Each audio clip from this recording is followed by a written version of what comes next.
Prođoh Bosnom kroz gradove,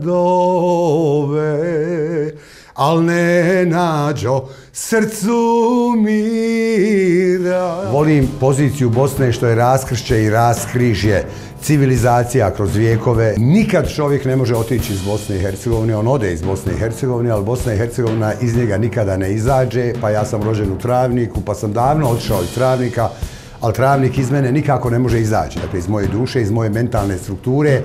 Prva učiteljica, roditelji, sestre, komšiluk, prvi susjedi, prvo zaljubljivanje, prva cura. Bosna i Hercegovina je mrijestilište demografsko i najveći dio populacije koji danas živi u Hrvatskoj, pa i u Sloveniji, u zaleđini Venecije, vuku porijeklo ili podrijetlo iz Bosne i Hercegovine. Bosna je zemlja pametnih ljudi. Bosna je uvijek u meni i volim sve u njoj, dakle cijeli teritorij i sve, jer to mi je domovina, niko me nije pitao, a Božjom voljom, igrom nužnosti, slučajnosti sam rođen u svojoj domovini. I čovjek koji ne voli svoju domovinu, stvarno sa njim nešto nije u redu.